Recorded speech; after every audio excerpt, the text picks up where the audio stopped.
Hello students, this is Arshia Khan and you are watching my YouTube channel. So welcome to my YouTube channel. आज हम start करने वाले हैं chapter gravitation. कौन सा chapter? Gravitation, जो आपके 11th NCERT में दे रखा है. आज के लेक्चर में, आज के इस वीडियो लेक्चर में हम देखने वाले हैं यूनिवर्सल लॉ ऑफ ग्रेविटेशन को. ग्रेविटेशनल फोर्स होती क्या है, then properties of gravitational force and universal gravitational constant. ये सारी चीजें हम आज के लेक्चर में कवर करेंगे.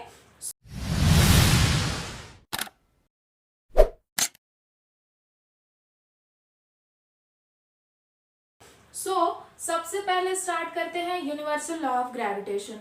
Universal law of gravitation given by sir Isaac Newton. You know about that is, इसको यूनिवर्सल लॉ ऑफ ग्रेविटेशन को न्यूटन्स लॉ ऑफ ग्रेविटेशन भी कहा जाता है. क्या कहा जाता है? Newton's law of gravitation. Newton's law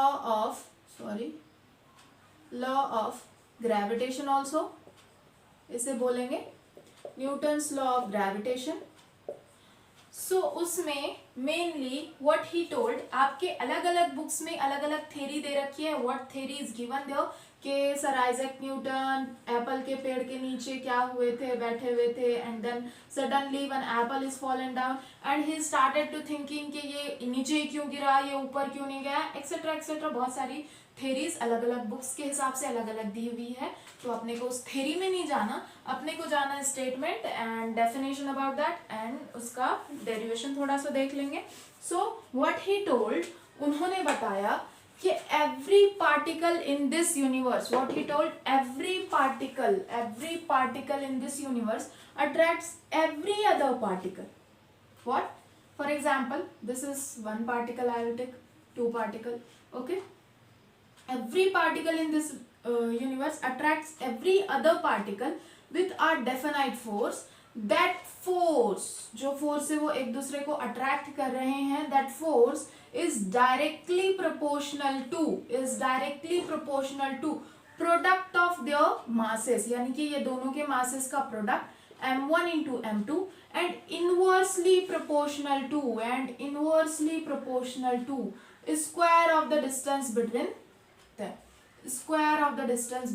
them.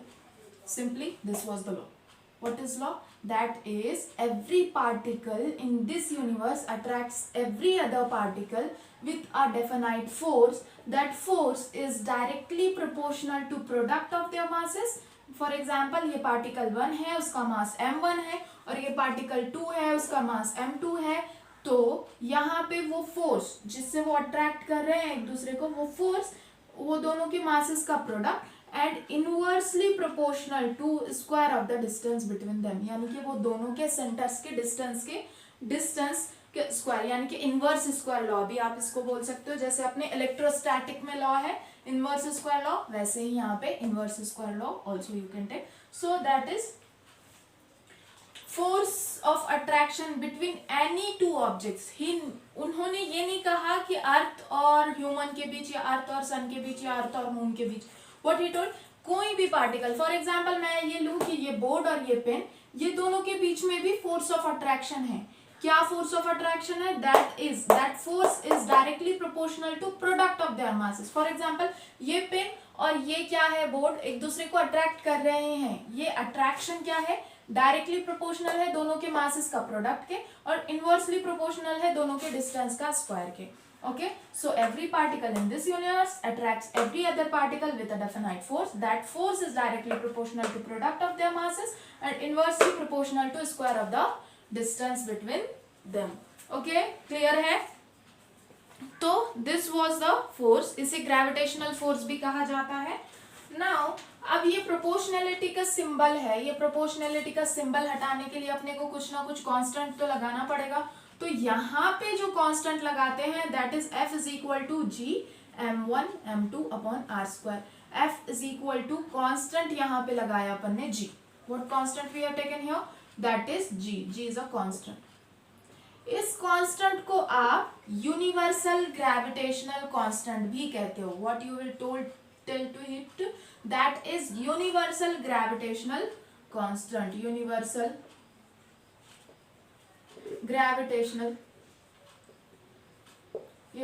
gravitational constant. Okay, universal gravitational constant भी आप इसको बोलोगे। यानी कि ये जो कांस्टेंट है इसकी वैल्यू इन दिस यूनिवर्स, कहीं भी यूनिवर्स में कहीं भी आप चले जाओ, चेंज नहीं होगी। That is universal gravitational constant. Okay, so this was the law given by Newton, that is every particle in this universe attracts every other particle with a definite force. That force is directly proportional to product of their masses and inversely proportional to square of the distance between them. Okay, एक ये definition का statement अपन देख लेते हैं. Wait for a moment. Okay, what we have taken Newton's law of gravitation, that is every particle in this universe attracts every other particle, that is not only in earth and humans. earth यानी कि earth attract करती है, हर चीज एक दूसरी चीज को attract करती है with a definite force. That force is directly proportional to product of their masses, and inversely proportional to square of the distance between them. यानी कि वो दोनों के डिस्टेंस कितना है बीच का, that is inversely proportional to that.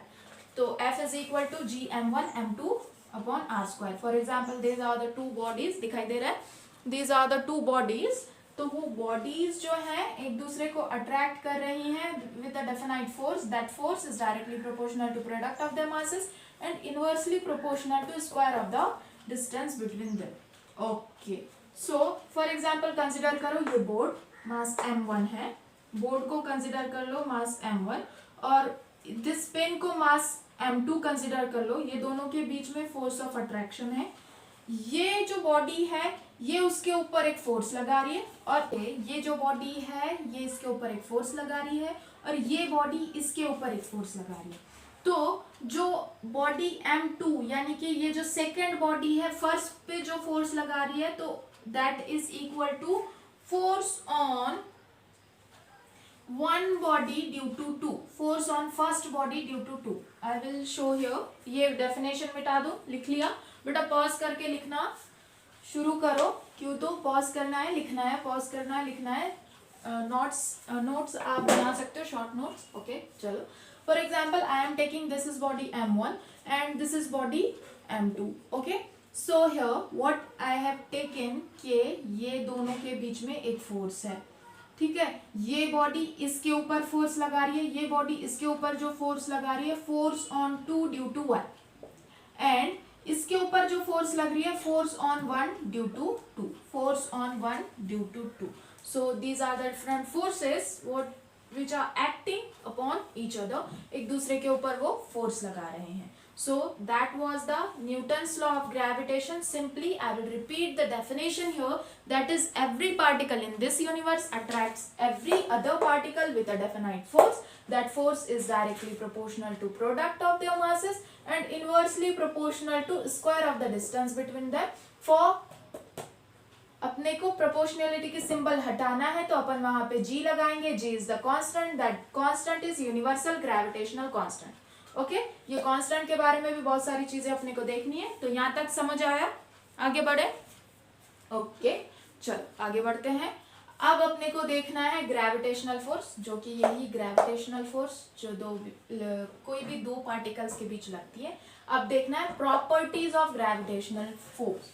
क्या देखना है? प्रॉपर्टीज ऑफ ग्रेविटेशनल फोर्स, यानी कि ग्रेविटेशनल फोर्स की प्रॉपर्टीज क्या है, that we have to see now. Okay,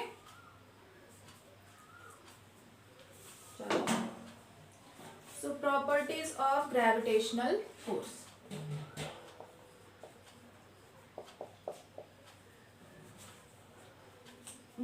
GF तो नहीं लिख सकते, चलो मैं ग्रेविटेशनल फोर्स लिख लेती हूँ. Wait for a moment.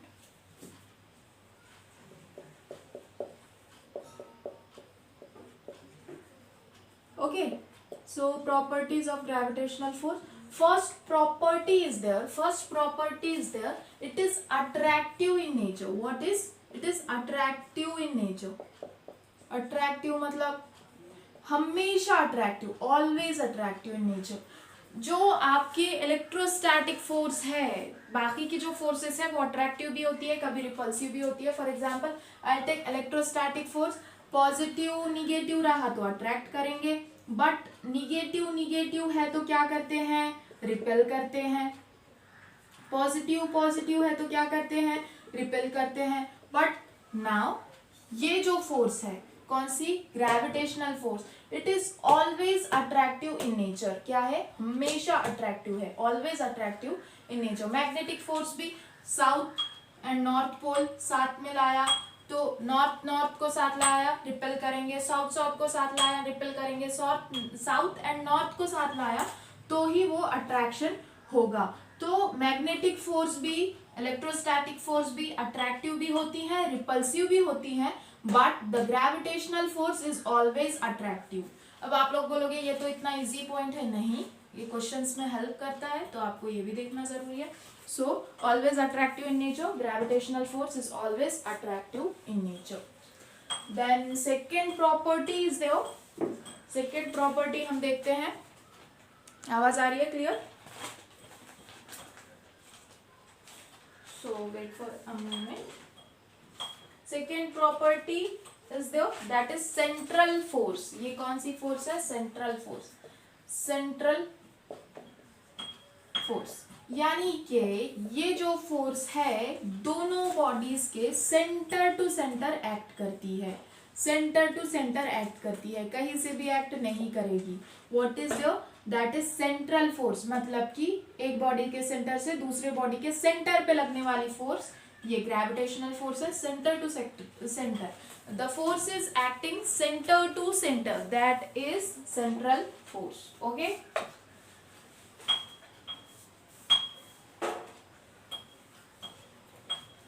central force.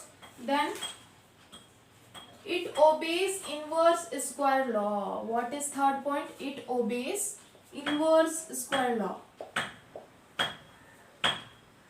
Inverse square law.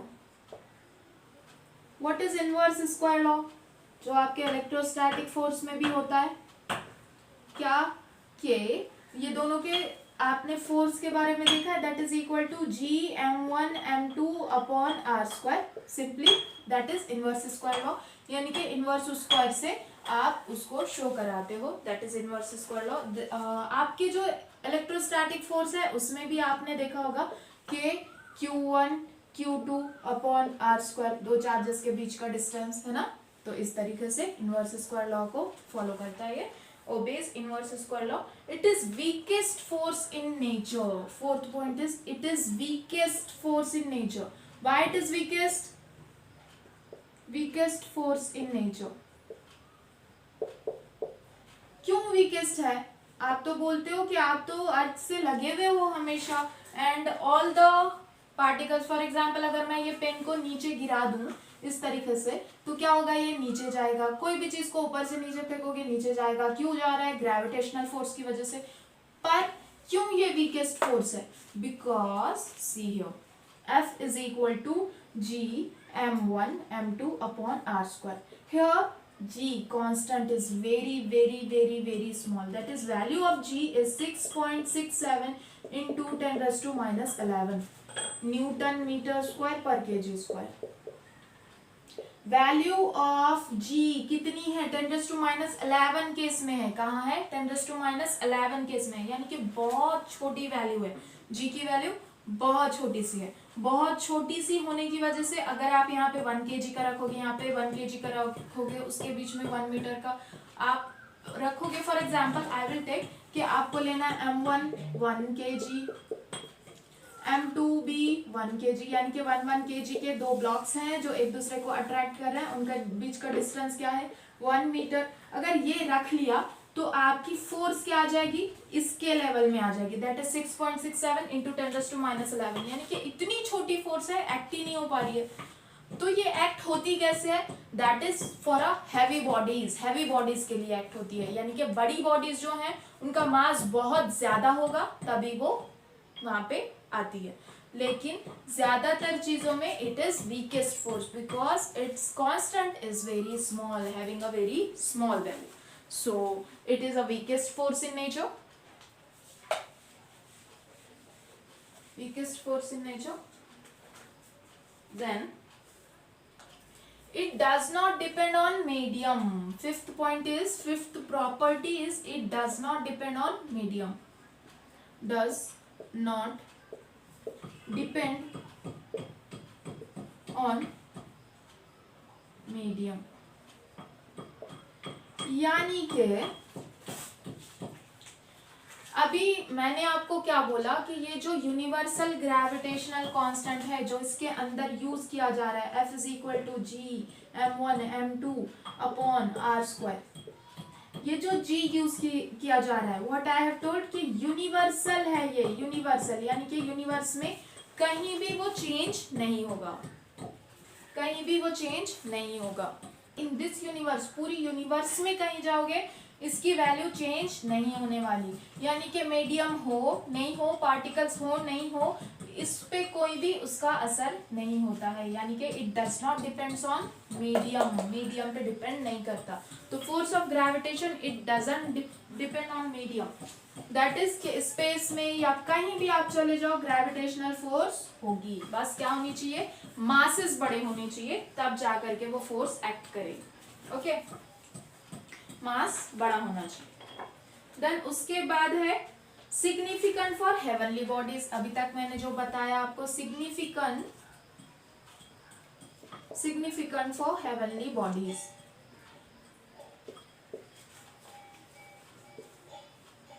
For heavenly bodies यानी कि जो हैवी बॉडीज हैं उस पे ही ये एक्ट करती हैं। जैसे मैंने बताया कि ये पेन है और ये बोर्ड है, एक दूसरे को अट्रैक्ट कर रहे हैं, पर एक दूसरे से जा करके लग रहे हैं क्या, नहीं।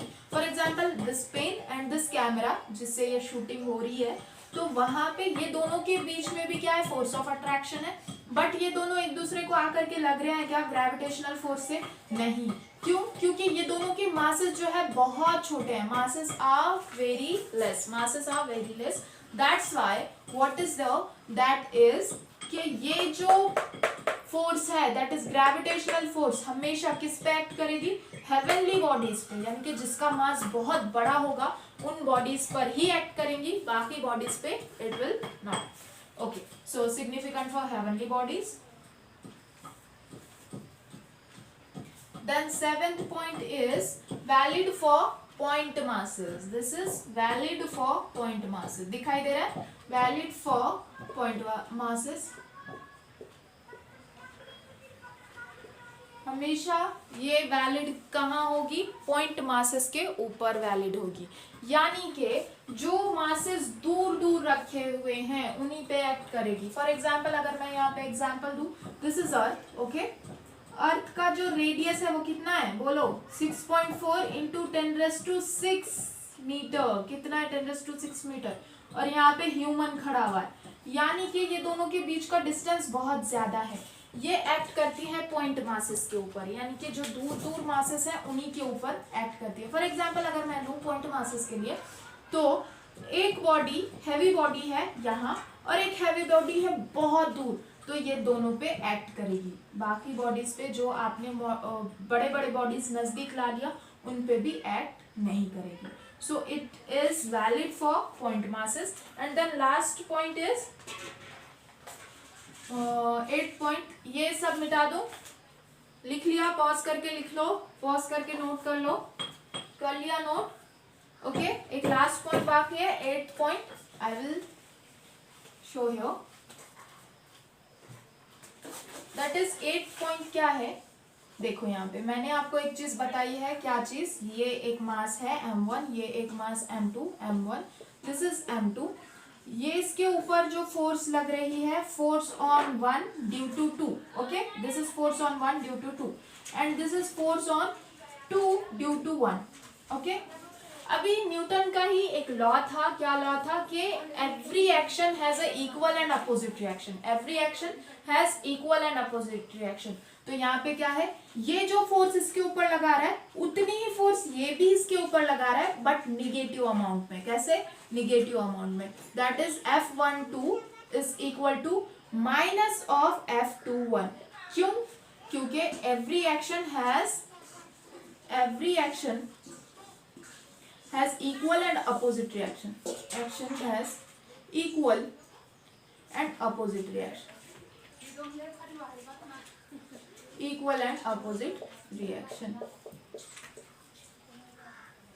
Okay, so every action has equal and opposite reaction. That is कि ये बॉडी इसके ऊपर जो फोर्स लगा रही है उतनी ही फोर्स ये बॉडी इसके ऊपर लगा रही है, but the forces are negative because के ये बॉडी इसके ऊपर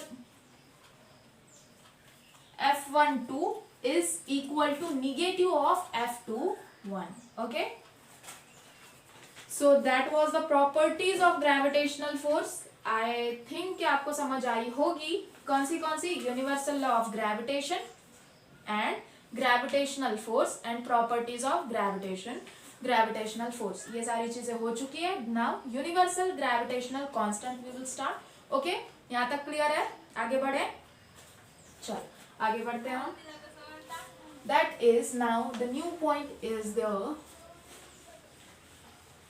यूनिवर्सल ग्रेविटेशनल कांस्टेंट. एक बार रिवाइज कर लो. व्हाट वाज द प्रॉपर्टीज क्या थे? सबसे पहला था अट्रैक्टिव इन नेचर, सेकेंड था सेंट्रल फोर्स, थर्ड था that is valid for, wait for a moment, second is central force, third is it obeys inverse square law. Okay, then fourth is it is weakest force in nature, fifth is it does not depend on medium, sixth is significant for heavenly bodies, and seventh was valid for point masses, and eighth was F12 is equal to negative of F21. that is a vector form. vector form भी हम देखेंगे, पहले ये तो हो जाए. and then अगर आपको जो भी नहीं समझ आया कमेंट करना, और आगे वीडियो किस चीज पे चाहिए वो भी कमेंट करना. अगर पसंद आए तो लाइक करना एंड सब्सक्राइब कर देना चैनल को. ओके, सो अभी स्टार्ट करते हैं हम यूनिवर्सल ग्रेविटेशनल कांस्टेंट को. Universal gravitational, I am referring my hand written notes. मैं अपने हैंड रिटन नोट्स यूज कर रही हूँ. ये मेरा फर्स्ट एजुकेशनल वीडियोज है तो कहीं भूल नहीं जाना, दैट्स वाई मैं इसको साथ में ले रखा है. ओके, तो ये फर्स्ट वीडियो है ना, थोड़ा गड़बड़ हो रहा होगा, कोई प्रॉब्लम तो अच्छा चलो, अगर आपको पसंद आया तो प्लीज़ लाइक कर देना. मेरा थोड़ा सा मोटिवेशन बढ़ जाएगा, मैं भी और अच्छे वीडियोस डालूंगी. और पहले के वीडियोस नहीं देखे हैं तो प्लीज़ देख लो, दैट इज मोटिवेशनल वीडियोस हैं. ओके, जो मेरे ट्यूशन के कोचिंग के स्टूडेंट्स हैं वो तो देखेंगे ही, बट बाकी के भी स्टूडेंट्स जो भी देख रहे हैं please please please like the video and subscribe to my channel. ऐसे ही एजुकेशनल वीडियोस आपको इस पे मिलते रहेंगे. आप जो टॉपिक बोलोगे उसके ऊपर मैं पर्टिकुलरली आपके लिए बना करके भेजूंगी. बस आपको कमेंट्स करना है, लाइक करना है, शेयर करना है एंड सब्सक्राइब करना. ओके, सो अभी तक हमने देखा universal law of gravitation, gravitational force and अब properties of gravitational force also we have taken. now universal gravitational constant. अब क्या देखना है? universal gravitational constant. तो मैंने क्या बोला? F is equal to G, मैंने नहीं, न्यूटन सर ने बोला, मैं आपको पढ़ा रही हूँ. तो R स्क्वायर. ओके, तो ये क्या है? G है. G जो कांस्टेंट है. G क्या है? कांस्टेंट है. ओके, तो G is equal to universal gravitational constant. G क्या है? यूनिवर्सल ग्रेविटेशनल कांस्टेंट है. मैंने बोला इसकी value 6.67 into 10⁻⁻11 newton metre square per KG square है. Okay, newton metre square per KG square. Okay, अभी देखो इसको, इसकी जो ये वैल्यू है वो एसआई यूनिट में है ना. एसआई यूनिट, न्यूटन फोर्स का यूनिट है, मीटर लेंथ का, एंड देन केजी मास का. सो एसआई यूनिट में ये वैल्यू है. अगर मैं आपको बोलूं कि इसको कन्वर्ट करके बताओ, आप सीजीएस में कर सकते हो. पॉज करो और करके बताओ. पॉज करो वीडियो और करके बताओ. चल मैं करा दूं. दैट इज जी की वैल्यू सीजीएस में लेनी है. तो यहाँ पे क्या क्या आपकी यूनिट्स क्या क्या है? न्यूटन एक है, मीटर एक है और केजी एक है. ठीक है, ये एसआई में है. अब इसको सीजीएस में अगर आपको कन्वर्ट करना है तो क्या होगा? न्यूटन का सीजीएस में क्या होता है? डायन होता है. वेरी गुड, दैट इज 10⁵ डायन. सेंटीमीटर, मीटर का सेंटीमीटर 10⁻² सेंटीमीटर. देन केजी का 10⁻³ ग्राम.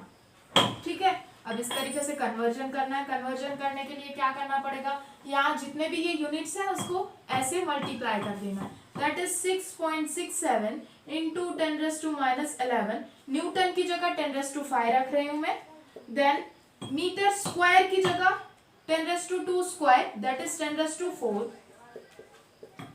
और केजी स्क्वायर की जगह अपॉन में केजी स्क्वायर है, केजी स्क्वायर की जगह 10⁻³ square that is 10⁻⁶, that is 10⁻⁶। Okay, अब इसका यूनिट क्या हो जाएगा, डायन सेंटीमीटर स्क्वायर पर ग्राम स्क्वायर। झाला का ती, सॉरी, तो ये हो रहा है क्या, कैसे हो रहा है देखो, 6.67 10⁻⁻11 तो वैसे ही हो गया। देन न्यूटन की, ओके सो कैसे हुआ, 10⁻⁻11 की जगह 10⁻⁻11, 10⁵ कैसे आया, न्यूटन का अपन ने डायन में कन्वर्ट किया 10⁵। देन मीटर स्क्वायर को अपन ने सेंटीमीटर में कन्वर्ट किया, सेंटीमीटर स्क्वायर में कन्वर्ट किया, तो ये क्या हो गया 10⁻⁴ centimetre square. And then kilogram को, केजी स्क्वायर को अपन ने ग्राम में कन्वर्ट किया, that is 10⁻⁶ gram square. Okay, अब इसको मल्टीप्लाई करना है, दैट इज ये +6 है, इसको ऊपर ले जाएंगे -6 हो जाएगा, पूरा मल्टीप्लीकेशन जब कर लेंगे that is 9 - 6 is 3 and 10⁻⁸, 6.67 into 10⁻⁸ डायन सेंटीमीटर स्क्वायर पर ग्राम स्क्वायर। ऐसे भी आपको इजीली, अगर इजी क्वेश्चंस देना है तो ऐसे भी क्वेश्चन आ जाता है कि SI CGS में what is the value of G, तो आपको समझना चाहिए। ओके, सो यहाँ पे मैं G की वैल्यू CGS में दे देती हूँ, दैट इज G की value in CGS unit 6.67 into 10⁻⁸ डायन सेंटीमीटर स्क्वायर पर ग्राम square. Okay, this is the value of G, that is universal gravitational constant in CGS system. Okay, अब इसका डायमेंशनल फॉर्मूला ले लेते हैं। डायमेंशनल फॉर्मूला अगर लेना है तो कैसे करेंगे, see here, I will show. Dimensional फॉर्मूले के लिए डायमेंशनल फॉर्मूला अगर अपने को निकालना है तो सबसे पहले अपने को देखना पड़ेगा क्या चीज कि F is equal to GM1M2 upon R² है। ओके, R² है। अब G का डायमेंशन अपने को लेना है तो G को अपने को इधर लाना पड़ेगा, F को इधर, so G is equal to F, ये इधर चला गया, R² upon M1 into M2, ठीक है, M1 इंटू M2। अब सिंपल है, ये सबके डायमेंशनल फॉर्मूलाज ले लो। फोर्स का डायमेंशन फॉर्मूला क्या होता है, दैट इज M1L1 T⁻², ठीक है। अब ये रेडियस है यानी कि लेंथ है, लेंथ का क्या होता है, रेडियस का, रेडियस स्क्वायर का क्या लेंगे, दैट इज L2, है ना। And then M1 into M2 kg, that is kg square, that is M2, kg square का क्या लेंगे या m स्क्वायर का क्या लेंगे, that is m square, mass का स्क्वायर। ओके, ये होते हैं डायमेंशनल फॉर्मूलाज। अब ये डायमेंशनल फॉर्मूलाज को सॉल्व कर लेना है बस, कैसे, सी हो, G का डायमेंशनल फॉर्मूला हम निकाल रहे हैं, G is equal to M1L1 T⁻², force का dimensional formula, into this L² इन अपॉन में m स्क्वायर। ओके, अपॉन में m स्क्वायर, सिंपली कर लो, L2 यहाँ पे ऐड हो जाएगा मल्टीप्लीकेशन में L3 एंड M2 ऊपर जाके -2 हो जाएगा, that is m⁻⁻1। This is the value of G का डायमेंशनल फॉर्मूला। G का डायमेंशन क्या हो जाएगा फिर, m⁻⁻1 L3 and T⁻²। So this was about universal gravitational constant. क्या क्या देखा यूनिवर्सल ग्रेविटेशनल कांस्टेंट के बारे में हमने, कि universal gravitational constant in this universe, इस यूनिवर्स में कहीं भी चले जाओ ये हमेशा कांस्टेंट होगा। क्या होगा, हमेशा कांस्टेंट होगा। Value of G is 6.67 into 10⁻⁻11 newton metre square पर kg स्क्वायर। ये SI सिस्टम में है एंड ये SI में है, और CGS में हमने निकाला, दैट इज कन्वर्जन करके देखा, CGS में 6.67 इंटू 10⁻⁸ डायन सेंटीमीटर स्क्वायर पर ग्राम स्क्वायर। कभी कभी आपको क्वेश्चंस कैसे किया जाता है, जैसे कि आपको SI के बजाय CGS यूनिट्स दे दिए जाते हैं और आप और आपको इसकी वैल्यू भी सीजीएस सिस्टम में ही रखनी पड़ती है, तो सीजीएस सिस्टम में रखने के लिए आप ऐसे रख सकते हो. Then dimensional formula also we have taken, that is m-1 L3 × 10⁻². Okay, तो यहाँ हमने हमारे लेक्चर के यूनिवर्सल लॉ ऑफ ग्रेविटेशन पूरा किया, देन ग्रेविटेशनल फोर्स पूरा किया, प्रॉपर्टीज ऑफ ग्रेविटेशनल फोर्स भी पूरा कर दिया, यूनिवर्सल ग्रेविटेशनल कांस्टेंट भी पूरा किया. आप सिर्फ 2 प्रॉब्लम्स अपने को देखने, इजी है, एकदम इजी, जो अपने रियल लाइफ से रिलेट करके आप देख सकते हो कि एक ह्यूमन है अगर अर्थ के ऊपर खड़ा हुआ है तो उस पर कितनी फोर्स लग रही है, ग्रेविटेशनल फोर्स, वो कुछ इस तरीके से हम देखने वाले हैं. तो चलो let's start the problems. Where is my desktop? Okay, चलो स्टार्ट करते हैं.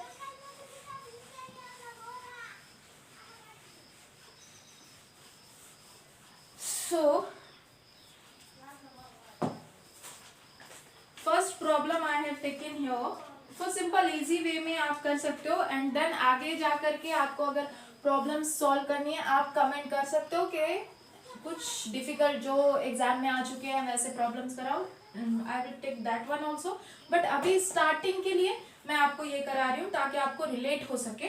ओके, मैंने एक मास दिया 2 kg का, एक 2 kg का मास है और एक 5 kg का मास है. दोनों के बीच का जो डिस्टेंस है वो 5 मीटर है. दोनों के बीच का डिस्टेंस क्या है? 5 मीटर, यानी कि सेंटर्स के बीच का डिस्टेंस 5 मीटर है. आपको इसके अंदर की ग्रेविटेशनल फोर्स फाइंड आउट करनी. ओके, जी की वैल्यू याद कर लो, रट लो. क्या है जी की value? 6.67 into 10⁻11 newton metre square per KG square. Newton metre square per KG square. आपको मालूम करना है force of gravitation between them. Force of gravitation between them. So force of gravitation find out करने के लिए आपको simple है, आपको एक फॉर्मूला रखना होगा. जैसे आप ऐसे भी बता सकते हो, फॉर एग्जांपल ये बोर्ड का मास 5 kg है, इस पेन का मास 2 kg है, दोनों के बीच में फोर्स क्या है? ठीक है, चल कराऊं मैं. That is F is equal to G m1 m2 upon r². अगर आप सॉल्व कर सकते हो तो पॉज करके सॉल्व कर लो. ठीक है, g की वैल्यू लिख लूं यहाँ पे 6.67 इंटू 10⁻11. देन m1 कितना है? m1 इसको कंसिडर करो, m2 इसको कंसिडर करो, r है 5 metre. Okay, then 2 into 5 upon r², that is 5². Okay, that is 5². आप ऐसे ले सकते हो इसको, 5² को 5 इंटू 5 ले सकते हो. कैलकुलेशन वाला पार्ट 5 कैंसिल हो गया, 5 1 5, 0.4. ओके, 0.4 से इसको मल्टीप्लाई कर दो. 2 4 24 28 2 24 25 26 2 3 के बाद decimal, then into 10⁻11 newton. This is the force between, किसके बीच की फोर्स? 2 kg का मास और 5 kg का मास, दोनों के बीच की फोर्स कितनी आ रही है? 2.682 इंटू 10⁻11. यानी कि इतनी कम फोर्स है. जब 10⁻11 के फॉर्म में है तो क्या वो एक दूसरे को अट्रैक्ट करके एक दूसरे की तरफ आ जाएंगे? नहीं, इतनी कम फोर्स पे वो नहीं आएंगे. समझ रहे हो? तो this is the force between 2 kg and 5 kg masses. समझ रहे हो? आई थॉट कि समझ आ रहा होगा कि कैसे हो रहा है. ओके, अब देखेंगे हम अर्थ और ह्यूमन, किसी इंसान के बीच की फोर्स के बारे में. ओके, ये मिटा दूं. ओके, चलो. सो हियर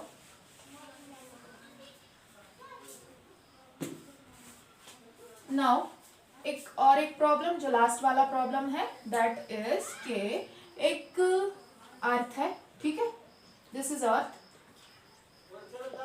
और एक ह्यूमन उसके ऊपर खड़ा हुआ है. That is 60 kg man. 60 kg man उसके ऊपर खड़ा हुआ है. ये दोनों के बीच की आपको फोर्स मालूम करना है. ओके, तो आपको थोड़े थोड़े assumptions या आपको वैल्यूज रखना पड़ेंगे. तो what is the mass of earth?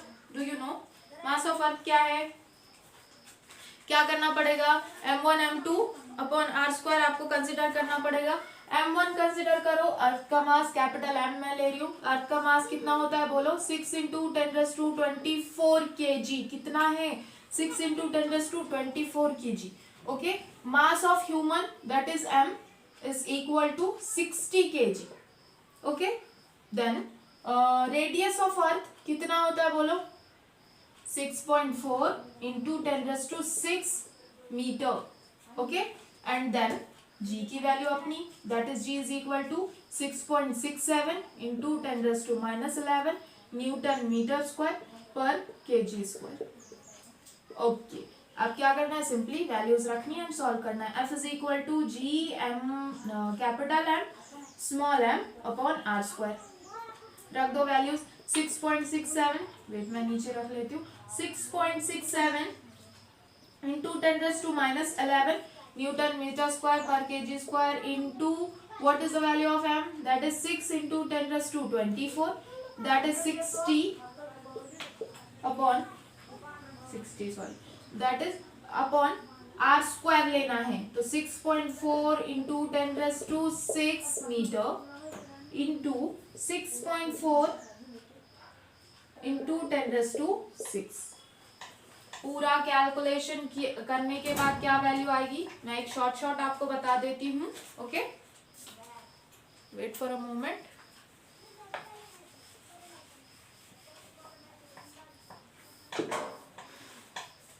ये गिवन है, आप सॉल्व भी कर सकते हो.